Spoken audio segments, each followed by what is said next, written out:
The rain poured like heaven was weeping. A wheelchair sat alone at the edge of the driveway, empty. And in the shadows, a woman watched the mansion she once called home. They say betrayal feels like fire, but some betrayals feel like rebirth. Inside, laughter echoed, the laughter of a new bride. Her husband, the man who once swore he would love her even if she could no longer walk, was celebrating his new marriage. What he did not know, what no one knew, was that the crippled woman he threw away owned everything he now depended on. And tonight, she had come for the truth. Her eyes held a silent promise, a promise that would shake the foundations of everything he believed he had built. Stay with me, because the night she discovered the truth changed the lives of everyone in this town. Who was this woman? Who was the man who abandoned her? Why did he trade loyalty for status? And how could a wife he called useless secretly own the company he worshipped? This story will answer the questions no one dared to ask. What really happened on the night she lost her ability to walk? Why did he choose the CEO's daughter? And how did the crippled woman become the true owner of the empire? Life has a way of hiding power in the most unexpected people. And tonight, you're about to discover how one woman's silence became her greatest weapon. Before we go deeper, let us know in the comments where you're watching from. We'd love to hear from you. And if you're new here, click on the subscribe button so you never miss any of our upcoming videos.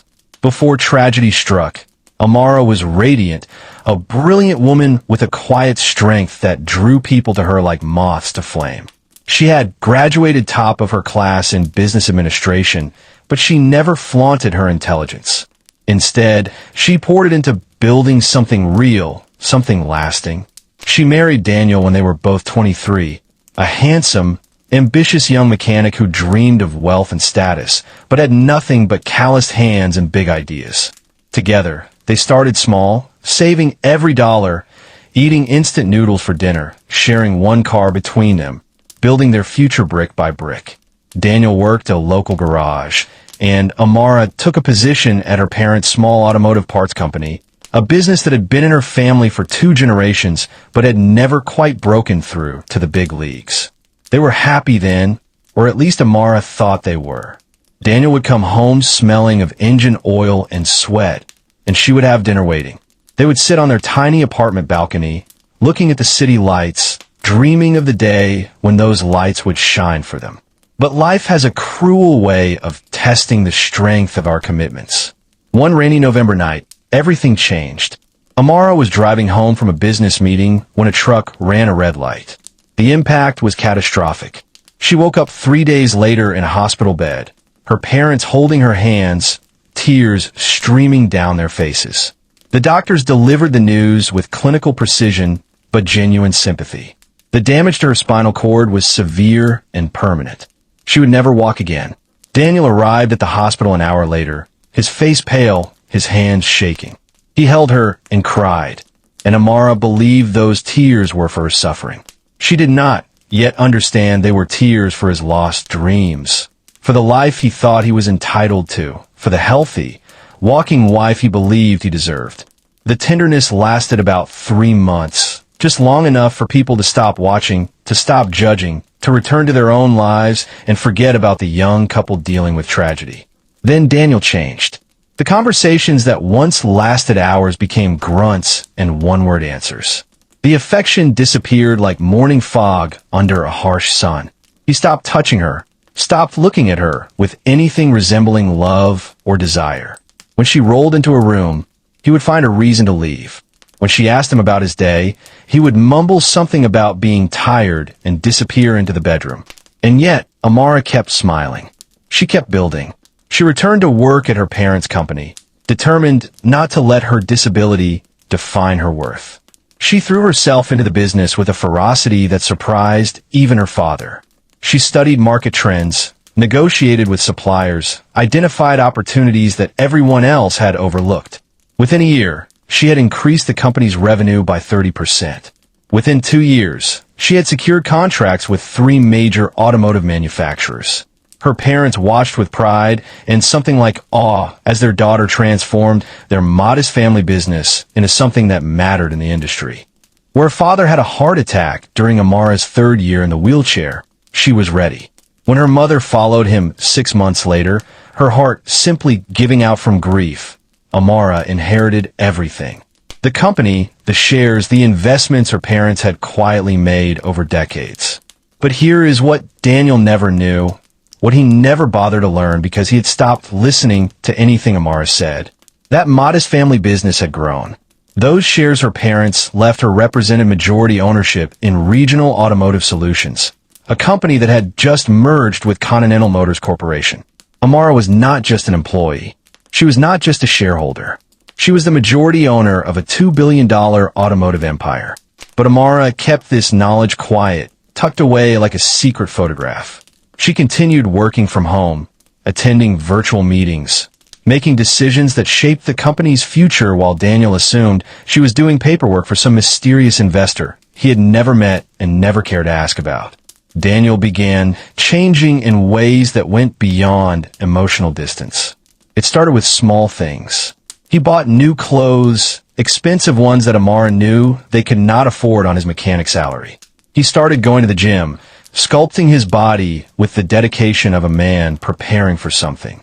He came home late, later than any honest work shift would require.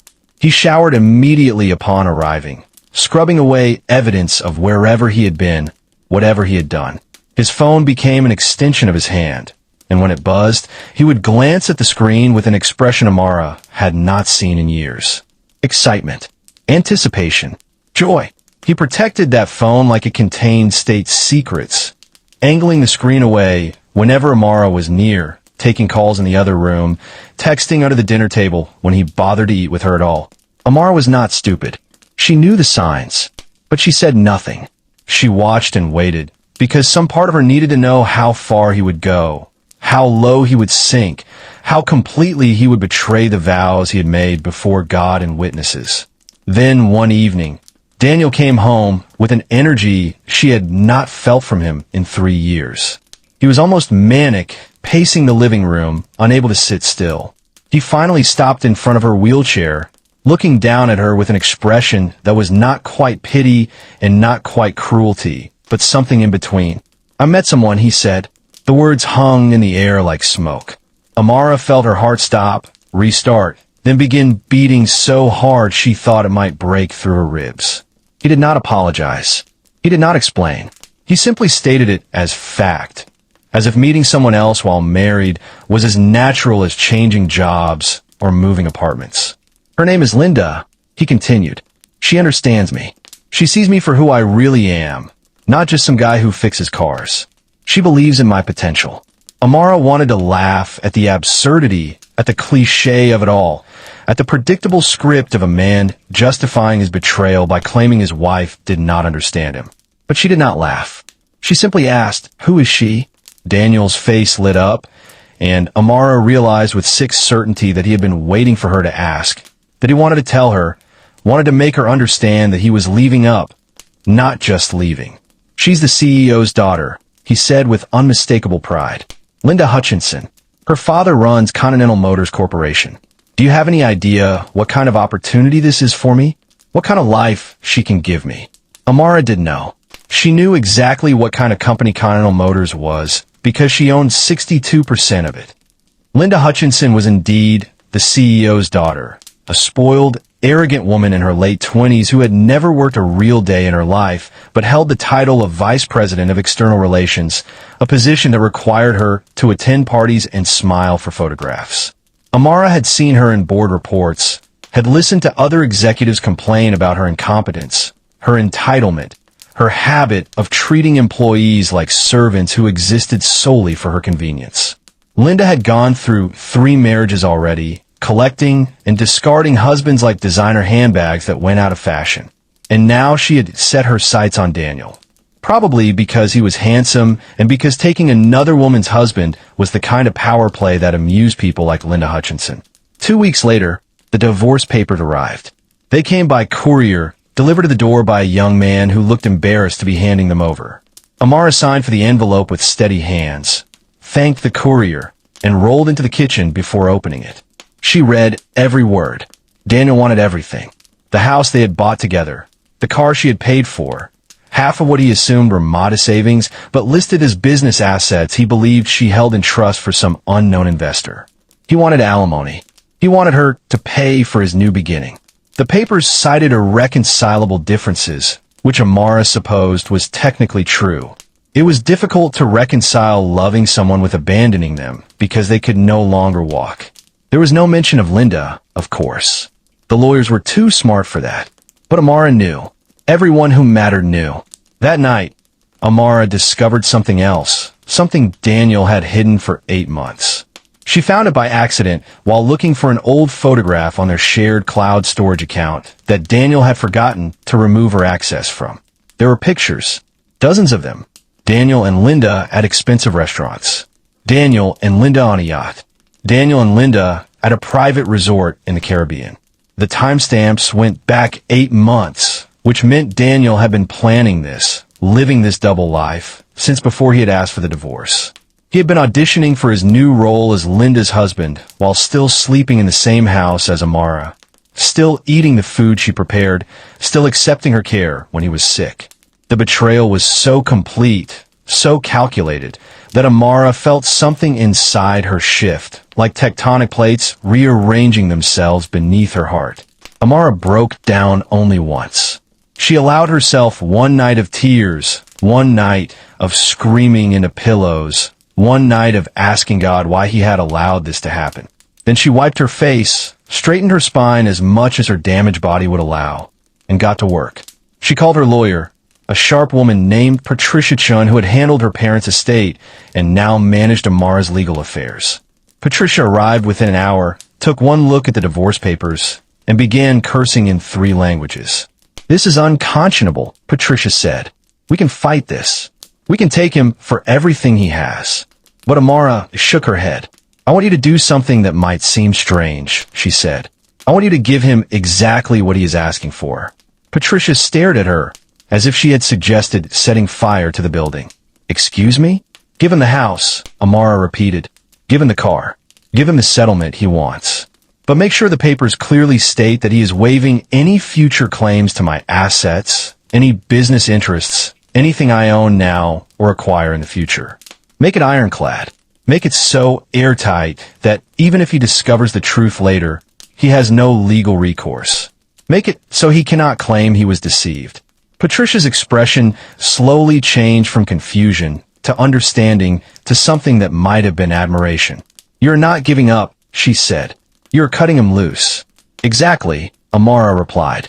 The divorce was finalized in 43 days, faster than most because Daniel's lawyers pushed it through with the eagerness of people who believed they had won. Daniel got the house, a modest 3-bedroom in a decent neighborhood that Amara had bought with her inheritance, but put in both their names because she had loved him, had trusted him, had believed in the sanctity of marriage. He got the car, a 2-year-old sedan that was reliable but unremarkable. He got a settlement of $50,000, which Amara's lawyer transferred without comment. What Daniel did not get, because he never asked for it, because he did not know it existed, was any claim to Amara's shares in Regional Automotive Solutions or Continental Motors Corporation. He signed away his rights to her business interests without even reading that section of the agreement, too focused on the tangible assets he could see and touch to pay attention to corporate holdings he did not know existed.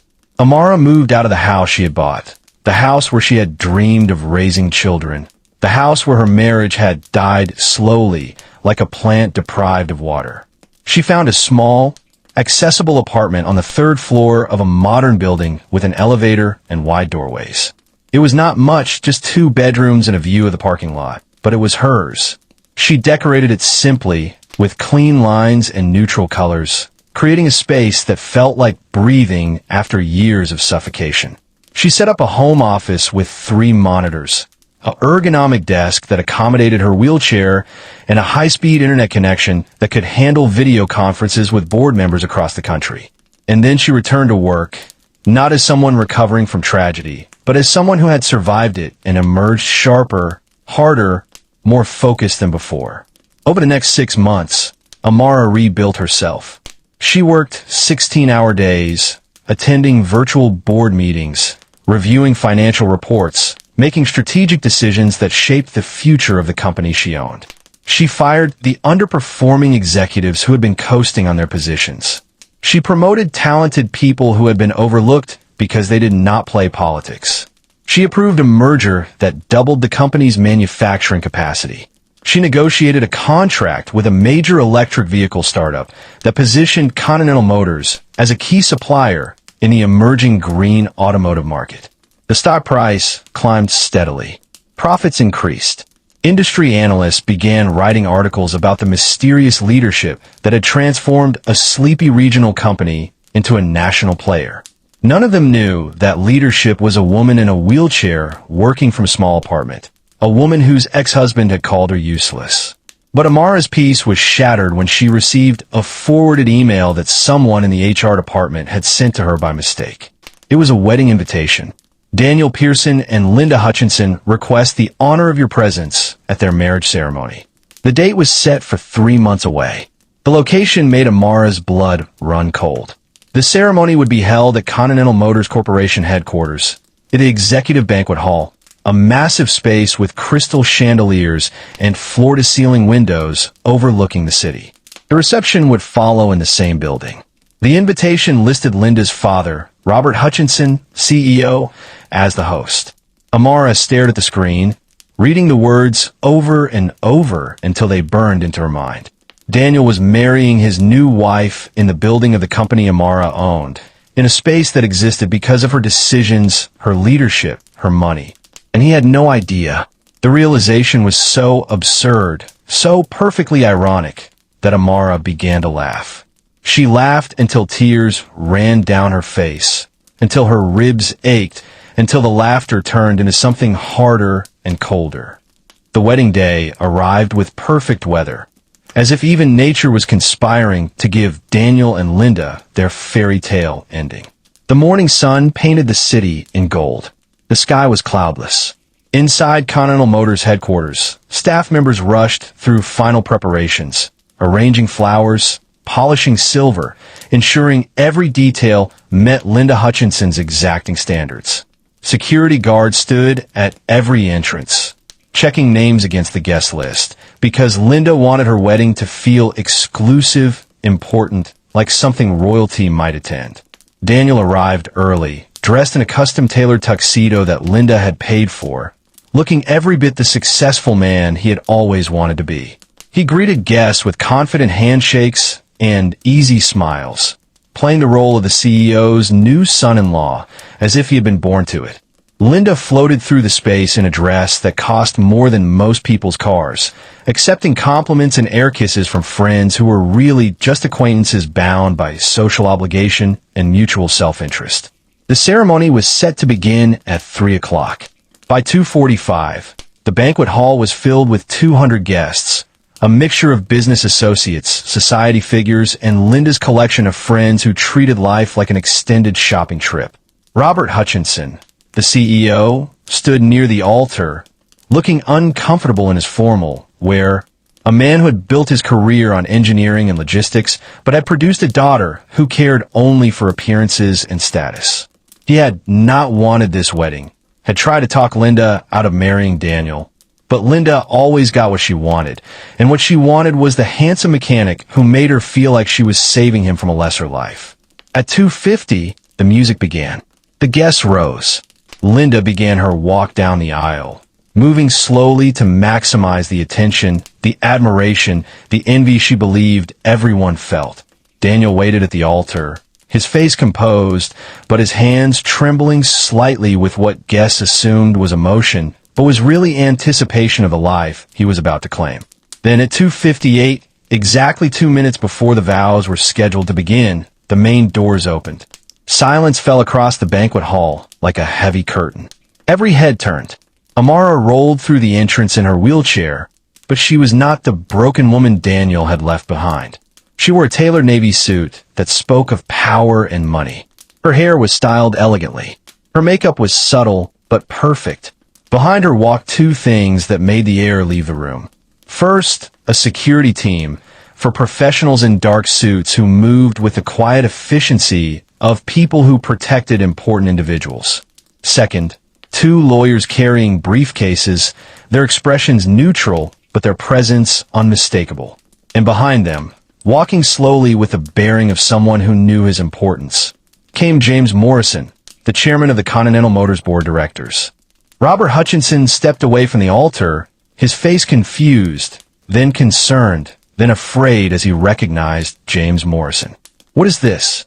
Robert asked, his voice carrying across the silent hall. "Who authorized this?" James Morrison smiled, the kind of smile that contained no warmth. "I authorized it, Robert. This woman has every right to be here. Actually, she has more right than anyone in this room." Linda's face had gone from glowing to pale. "Who is she?" she demanded, her voice shrill. "Why is she ruining my wedding?" Daniel had not moved. He stood frozen at the altar, staring at Amara with an expression that cycled through confusion, recognition, and then a dawning horror that was almost beautiful to watch. "Amara," he whispered. James Morrison moved to the center of the room, commanding attention without effort. "Ladies and gentlemen," he announced, "I apologize for the interruption, but there is something you all need to know before this ceremony continues. The woman you see before you is Amara Reeves, formerly Amara Pearson. Some of you may not know her, but I assure you, she knows all of you. Amara is the majority shareholder of Regional Automotive Solutions, which, as many of you know, merged with Continental Motors Corporation 18 months ago. What you may not know is that through that merger, Amara now owns 62% of Continental Motors. She is not an employee. She is not a consultant. She is the owner." The gasps that erupted were genuine, shocked, disbelieving. Robert Hutchinson grabbed the back of a chair to steady himself. Linda's mouth opened and closed like a fish drowning in air. Daniel's legs seemed to stop working. He sat down heavily in the front pew, his face the color of old paper. James Morrison continued, his voice carrying the weight of truth that could not be denied. "Robert, you have been serving as CEO at her discretion. Linda, your position as vice president exists because Amara has not yet restructured that division. And Daniel, the man you are about to marry, Linda, divorced this woman 6 months ago. He left her because she uses a wheelchair. He called her a burden. He took her house, her car, and a settlement. And he walked away believing he was trading up, moving from poverty to wealth, from a disabled wife to a trophy bride. What Daniel did not know, what he did not bother to learn because he stopped listening to Amara years ago, is that he was leaving the most powerful person in this company. He divorced his boss. The silence that followed was the kind that exists in the moments before an explosion, heavy with potential energy, thick with the weight of revelations that would change everything. Then Linda screamed. It was not a word, just a sound of pure rage and humiliation. She turned on Daniel with her fists raised, striking his chest, his shoulders, his face. "You idiot," she shrieked. "You left her? You left her? Do you have any idea what you have done to me? What you have cost me?" Security guards moved to separate them. But Linda was beyond reason, beyond caring who saw her break down. Robert Hutchinson sank into a chair, his hands covering his face. His reputation, his career, everything he had built was crumbling because his daughter had married a man who had betrayed the woman who owned the company. Daniel could not speak. He tried several times, his mouth forming words that his voice could not carry. He looked at Amara with an expression that begged for mercy, for understanding, for some indication that this was not happening, that reality had not shifted so completely beneath his feet. Amara rolled closer, moving through the crowd that parted before her like water around stone. She stopped 3 feet from Daniel, close enough to see the tears beginning to form in his eyes, close enough to smell the expensive cologne Linda had bought him, close enough to speak in a voice that only he could hear. "You want to know if I was bitter, Daniel? You want to know if I would be okay? Here is your answer. I am better than okay. I am free. Free from your contempt. Free from your shame. Free from loving someone who saw my wheelchair before he saw my heart." Then she raised her voice so everyone in the hall could hear. "I did not come here for revenge. I came here to stand as a witness to the truth." Daniel made his choice. He chose status over loyalty. He chose appearance over substance. He chose Linda's money, except it was never Linda's money. It was always mine. Amara turned to Robert Hutchinson. Robert, you will remain as CEO, but effective immediately, there will be changes. Linda's position is eliminated. The Vice President of External Relations role will be restructured and filled by someone with actual qualifications. You have 30 days to present me with a reorganization plan that removes nepotism from executive decisions. If you cannot do that, I will find someone who can. Robert nodded, unable to meet her eyes, his face a mask of shame and relief that he was not being fired himself. Amara turned back to Daniel one last time. Daniel, you are no longer welcome in this building. You are banned from Continental Motors property. You will not work here. You will not visit here. If you attempt to contact me or anyone associated with me, I will pursue legal action for harassment. You signed away your rights. You made your choice. Now you will live with the consequences. Daniel finally found his voice. Amara, please, he begged. I did not know. If I had known, I never would have. She cut him off. Exactly, Daniel. You never would have if you had known. But that is the point. You did not love me.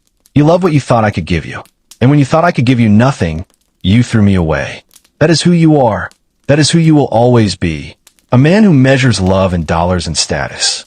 Then Amara did something no one expected. She forgave him.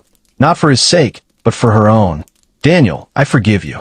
Not because you deserve it, but because I deserve peace. Carrying anger is like drinking poison and expecting the other person to die. I will not poison myself with hatred for you. I release you.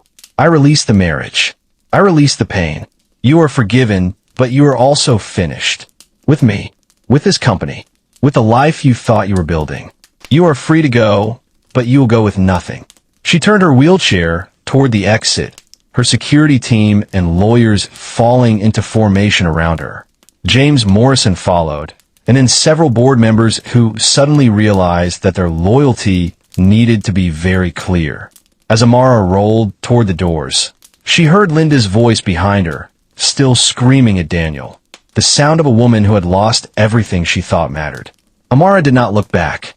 Outside, the sun was setting, painting the sky in shades of orange and purple.